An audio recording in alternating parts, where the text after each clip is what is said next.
My name is Steve Faktor. I wasn't expecting this to be in the great outdoors. I made a couple of loops around here looking for a building that does not exist, full of people like you. So we're about to get a little bit metaphysical, so I think you guys need to really pay attention if you want to know about not just the future, but the McFuture. So imagine, well, first of all, imagine being able to see these slides because there's a lot of glare. But I'll give you a little bit of an intro about me. I used to be in corporate for a long time. I was head of the American Express Chairman's Innovation Fund. I was at MasterCard and Citi before that, consulting before that. So I've just tried to age gracefully. But most recently, I've been writing a lot. I write for Forbes, Harvard Business Review, a bunch of different places, and working on my second book, which happens to be called The McFuture. And my business is what really triggered my thinking on this because what I do is innovation. I help companies bring new products and services to market, and we do a lot of partnerships and acquisitions of startups. So what I find myself doing a lot of is not so much innovation, but intervention. So there is a surprising amount of therapy involved in talking to companies.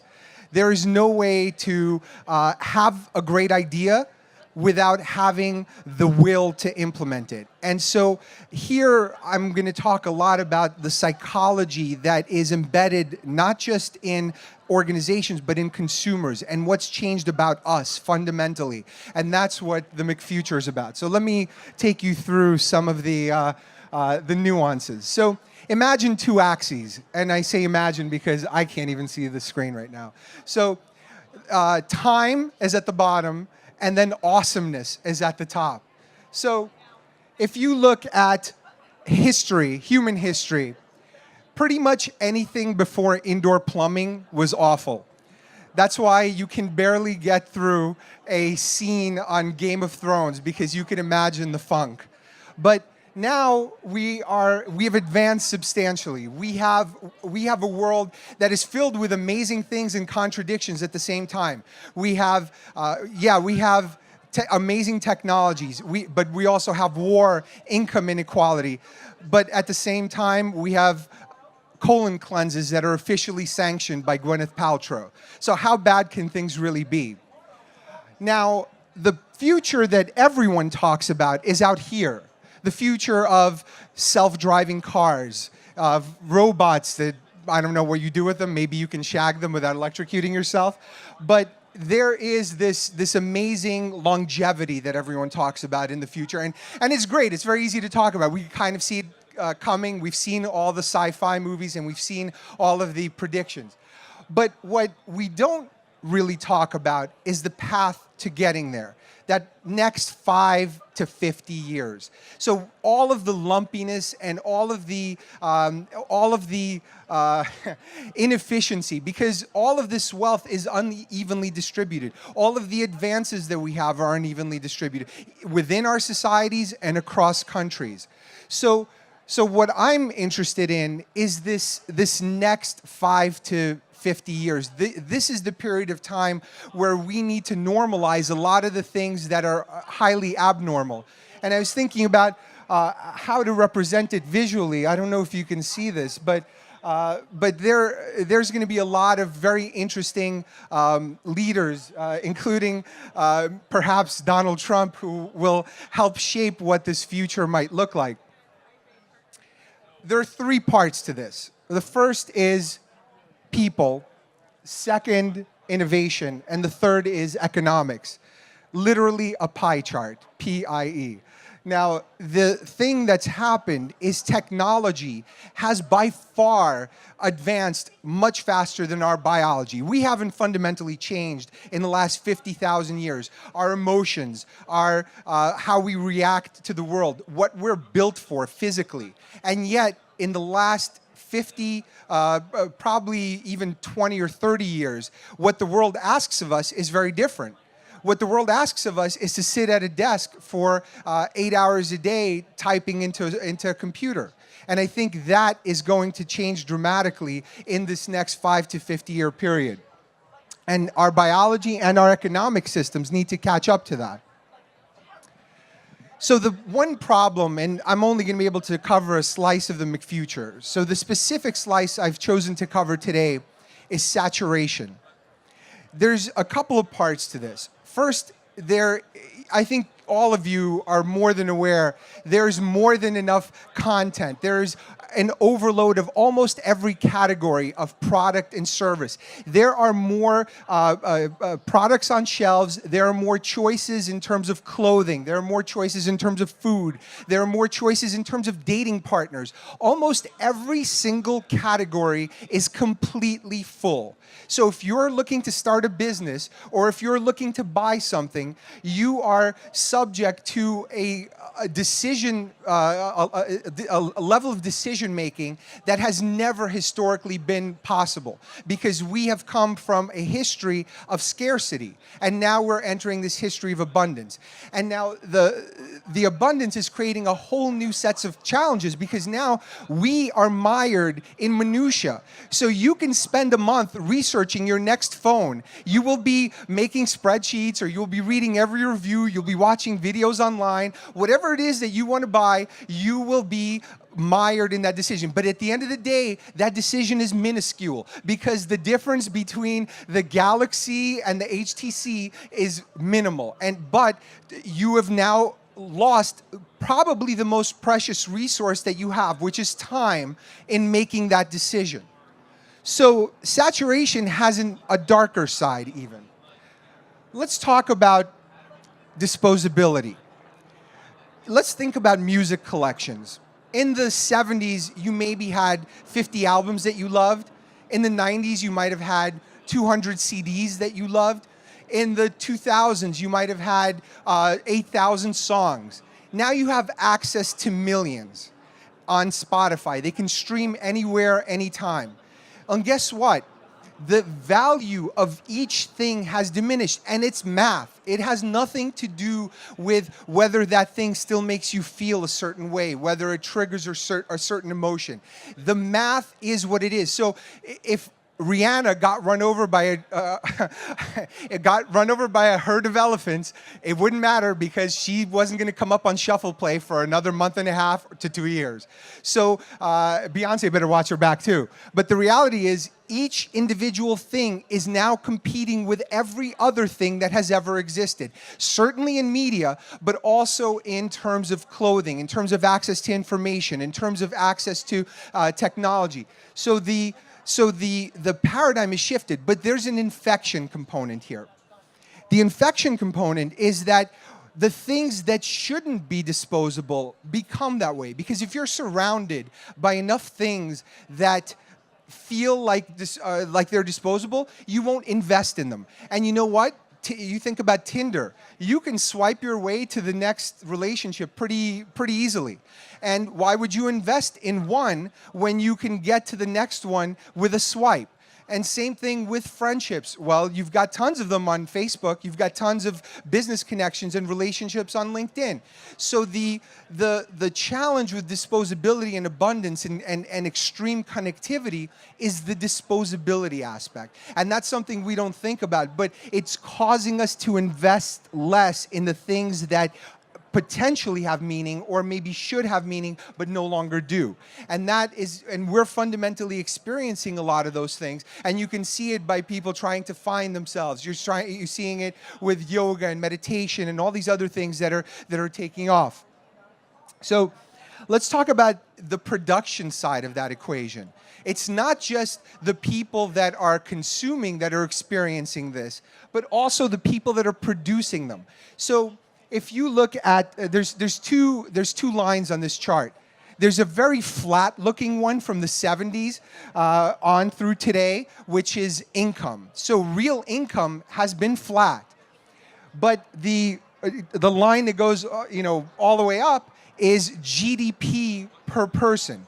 So a ton of value is being generated in the economy, but the rewards for the creation of that value aren't going to people.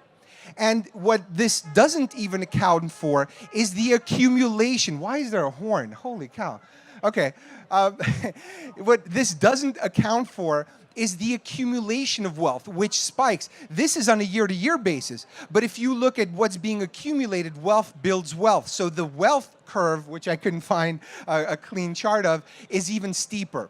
And so that is creating fundamental problem for people. Now, realistically, it may not affect your lifestyle because the things that you want might be getting cheaper and more abundant as well. They're more digital, they're more accessible. So this only tells part of the story.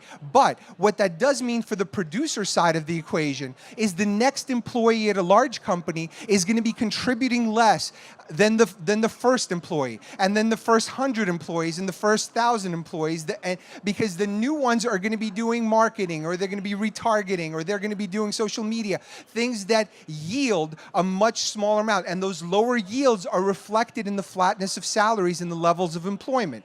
So even startups are affected by this. So you can have a very important role in a startup company, but that startup company, chances are, is not going to be providing the essentials of life. It's not going to be providing your food, your clothing, your shelter. It's going to be on the periphery. It may be a new way to organize your social networks, which arguably you didn't need in the first place. So the challenge is how do you address these diminishing returns, because they have an effect on us economically, but they also have a profound effect on us psychologically. So where's the salvation? There are a lot of parts to this solution, and it's going to be, you can go to stevefaktor.com or the McFuture. I'm going to be writing articles in Forbes and other places that kind of unravel this. But I'm going to focus on the human element here today. So one of the solutions, or one of the solutions that a lot of us always think about are platforms. But there are two fundamental kinds of platforms. There are technology-based platforms, and there are human-based platforms. The ones I'll cover the technology ones briefly, but the ones I want to focus on are the human ones. So you can build the next Facebook, and we'll all be partying on your jet very soon. But the probability of creating that is considerably lower. It is very hard to build a technology that stays ahead of the curve and catches fire on the consumer realm. In the B2B realm, the probabilities are a little bit higher. Maybe the potential is not as high, but if you have specialized industry knowledge and you have relationships, you will be able to build something with a higher probability of success in the B2B realm. Then you talk about brand platforms. Now, brand platforms are a little bit hairy because they're somewhere in the middle. Because you don't, it's not technology-based, but you don't feel the same kind of affinity towards a brand, towards a name that you do towards a human being. So as hard as brands try to catch lightning in a bottle by inviting influencers or other people to their events and hoping they blog about them and hoping they catch some sort of a whiff of their je ne sais quoi. I believe that was French. But the reality is, it's much harder than connecting as a human. Now, let's talk about the two human-based platforms. The first I want to cover is the personality-based ones, or the talent-based ones. An example I want to give you is Adam Carolla. Adam Carolla does a podcast very successfully. He's one of the early podcasters, using the audience that he developed. And keep in mind, this is the exact opposite. This is commitment in the age of disposability. When everything is short-term, when a lot of your relationships with music, with products, with people are short-term, quick bursts, it is fundamentally contrarian to have a 1.5-hour relationship with somebody every day, or a 3-hour relationship with Joe Rogan, or any performer. And you could make an argument for the Kardashians, who have done the same thing. So these are people who, for whatever reason, have connected with others in a meaningful way, that they will give them their one precious resource, which is time, at a level that other things don't seem to get anymore. And so coming from this core, he's been able to create a podcast network. He does live shows. He has movies. He has TV series. He has Mangria, which is his bottled swill. I don't know that I would drink it, but it looks interesting. It's like sangria with a manly special ingredient, I guess. So, you know, you're talking about a way of building value around a personality that is platform agnostic. He can go to Facebook, he can go to podcasts, he can go to YouTube, he can go to any platform, and you, because you've established that relationship, will follow. Now, this is the other part. This is the part I call religion. And this is a little bit controversial, or maybe a lot controversial, but the way the marketers think is they think that what you need is authenticity. And that's wrong, because the authenticity answers a how question. How am I going to communicate with you? I'm going to do it authentically. That is the wrong question for this time. The right question to be asking in a disposable world is the why question. What is the fundamental purpose of this thing? What is that is what I crave. I crave meaning from the things that I get. I don't crave more stuff. And so the core of what we need is a core of purpose, not a core of how you communicate, but a core of what it is that you're doing. And let me give you a couple of examples. There are things that are tapping into that right now. I call them the new religions, but you know, let's think about the thing that used to provide that core. Think of the actual religion, and that is in decline, at least in the West, and especially in the United States. Each successive generation is now less engaged with the thing that used to give them purpose. And now there's been a substitution effect. So people have now poured those types of religious energies into a whole new set of activities. So the activities are, I've kind of broken them down. They range from things that are applicable to few to things that are mass market. So you think about climate change. Climate change is somebody's religion. They will argue that over and over online and with their friends to the point you want to kill them. Same thing with veganism. Same thing with running. Same thing with yoga and meditation. Same thing with any number of these things that are built. Now, comic books, same thing. Or you know, I know adult men in their 30s and 40s who will debate which powers what X-Men had in which comic book. There's nothing inherently wrong with that, but the reality is there is a transference of religiosity to things that previously did not have it because it was provided elsewhere. So my hypothesis at this point, and I'm going to be writing more and more detail about each and every one of these things, is that the opportunities that are coming are going to be coming increasingly in these religious spaces or things that act that way. And so, you know, I think about, what's the one that you know, even alcohol. People have found a way to disguise alcoholism as wine tasting, or you know, they have cellars full of it. Now, look, it's great, but you have now developed an affinity for something that is deep and profound and an expertise. And so these things have a connection with people that platforms alone can never have. So I think there's this fifth P in the 4 Ps, and that fifth P is purpose. And if you are able to marry that type of purpose and religiosity with some sort of digital platform. So a good example is Podcast One, which is getting athletes that have a certain religious-like following, and like Shaq, for example, they've got him talking to his audience. They've got others talking to their audience. So they're accumulating a platform that communicates to people who are passionate about something that is deep to them. You can argue that these new fantasy sites are doing the same thing. Weight Watchers Network is doing the same thing. Weight Watchers Connect, where people can share the weight that they've lost. So the ability to marry the things that are passion plays for individuals with platforms that are out there, I think is where the McFuture lies. I don't think it's where the future lies, but this is part of the lumpiness of getting there. So that's it for me today. You can follow me at, so my company's IdeaFaktory, and it's factory with a K, or stevefaktor.com. And you can read up on all the McFuture. There's going to be a podcast as well. So.